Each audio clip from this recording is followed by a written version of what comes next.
Welcome to civil engineering diploma hub. नमस्कार विद्यार्थियों, आज हम communication skills unit 3 chapter 3.8 a psalm of life पढ़ने वाले हैं। इस वीडियो में हम लेखक परिचय, थीम, पूरी कविता की एक्सप्लेनेशन और लेसन समझेंगे। ये चैप्टर सेमेस्टर एग्जाम के लिए बहुत महत्वपूर्ण है। About the author. लेखक परिचय। Henry Wadsworth Longfellow was a famous American poet. Henry Wadsworth Longfellow एक प्रसिद्ध अमेरिकी कवि थे। He was born in 1807 in America. उनका जन्म 1807 में अमेरिका में हुआ था। He was also a professor and educator. वे एक शिक्षक और प्रोफेसर भी थे। He wrote many inspirational poems. उन्होंने कई प्रेरणादायक कविताएं लिखीं। His poems focus on life and human values. उनकी कविताएं जीवन और मानव मूल्यों पर आधारित थीं। He wanted people to become hard working. वे लोगों को मेहनती बनाना चाहते थे। His writing style was simple and motivational. उनकी लेखन शैली सरल और प्रेरणादायक थी। He died in 1882 but his works are still remembered. उनकी मृत्यु 1882 में हुई, लेकिन उनकी रचनाएं आज भी याद की जाती हैं। थीम ऑफ द पोएम, कहानी का विषय। The main theme of the poem is the importance of action in life. कविता का मुख्य विषय जीवन में कर्म का महत्व है। Life is meaningful and precious. जीवन मूल्यवान और अर्थपूर्ण है। The poet rejects laziness. कवि आलस्य का विरोध करते हैं। He motivates people to work hard. वे लोगों को मेहनत करने के लिए प्रेरित करते हैं। Time should be used properly. समय का सही उपयोग करना चाहिए। We should learn from great people. हमें महान लोगों से सीखना चाहिए। We should live in present. हमें वर्तमान में जीना चाहिए। Life become successful through action. कर्म से जीवन सफल बनता है। चलिए अब पोयम को स्टांजा वाइज समझते हैं। स्टांजा एक tell me not in mournful numbers, life is but an empty dream, for the soul is dead that slumbers and things are not what they seem. इस स्टांजा में कवि कहते हैं कि जीवन बेकार नहीं है। हमें यह नहीं सोचना चाहिए कि जीवन केवल एक सपना है।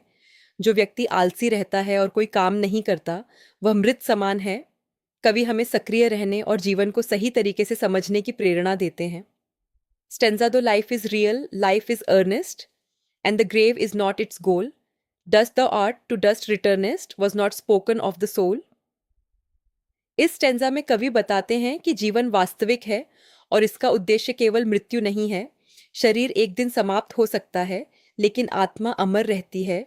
इसलिए हमें जीवन को गंभीरता से लेना चाहिए। Stanza 3। Not enjoyment and not sorrow is our destined end or way, but to act that each tomorrow find us farther than today. इस स्टैंजा में कवि कहते हैं कि जीवन का उद्देश्य केवल खुशी या दुख नहीं है।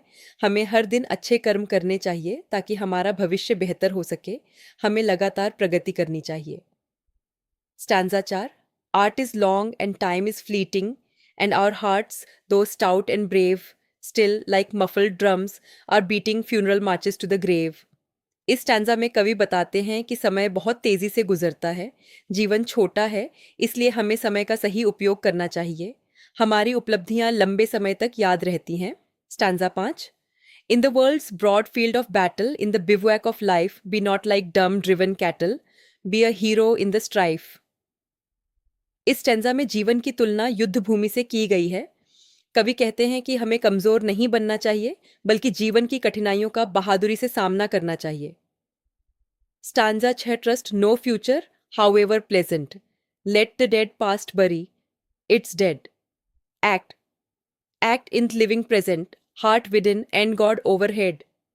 इस स्टांजा में कवि कहते हैं कि हमें भविष्य की चिंता नहीं करनी चाहिए और अतीत को भूल जाना चाहिए। हमें वर्तमान में रहकर मेहनत करनी चाहिए और भगवान पर विश्वास रखना चाहिए।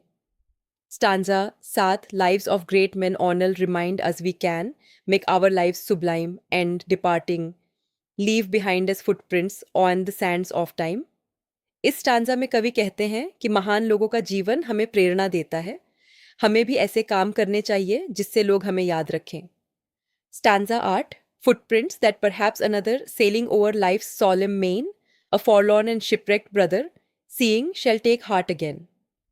इस स्टैंजा में कवि कहते हैं कि हमारे अच्छे कार्य दूसरों के लिए प्रेरणा बन सकते हैं।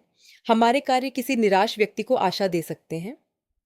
Stanza 9, late us, then be up and doing, with a heart for any fate, still achieving, still pursuing, learn to labor and to wait. इस अंतिम स्टांजा में कवि कहते हैं कि हमें हमेशा मेहनत करते रहना चाहिए, हमें धैर्य रखना चाहिए और सफलता के लिए लगातार प्रयास करना चाहिए। लेसन ऑफ द पोएम, कविता की शिक्षा।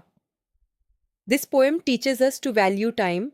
ये कविता हमें समय की कीमत समझाती है। We should work hard in life. हमें जीवन में मेहनत करनी चाहिए। We should never be lazy. हमें कभी आलसी नहीं बनना चाहिए। We should stay positive. हमें सकारात्मक रहना चाहिए। Great people inspire us. महान लोग हमें प्रेरित करते हैं। We should act in present time. हमें वर्तमान में कार्य करना चाहिए। Patience is necessary for success. सफलता के लिए धैर्य जरूरी है। Life becomes meaningful through action. कर्म से जीवन सार्थक बनता है। इस वीडियो को अंत तक देखने के लिए आप सभी का बहुत बहुत धन्यवाद। मुझे आशा है कि communication skills English unit 3 chapter 3.8 a psalm of life का यह पाठ आपको आसानी से समझ आया होगा और आपकी परीक्षा की तैयारी में मदद करेगा। अगर आपको यह वीडियो पसंद आया हो तो कृपया लाइक, शेयर और सिविल इंजीनियरिंग डिप्लोमा हब को सब्सक्राइब ज़रूर करें। सीखते रहिए, आगे बढ़ते रहिए और अपनी पढ़ाई में सफलता प्राप्त करते रहिए। अगली वीडियो में फिर मिलेंगे एक और महत्वपूर्ण अध्याय के साथ। धन्यवाद और आपका दिन शुभ हो।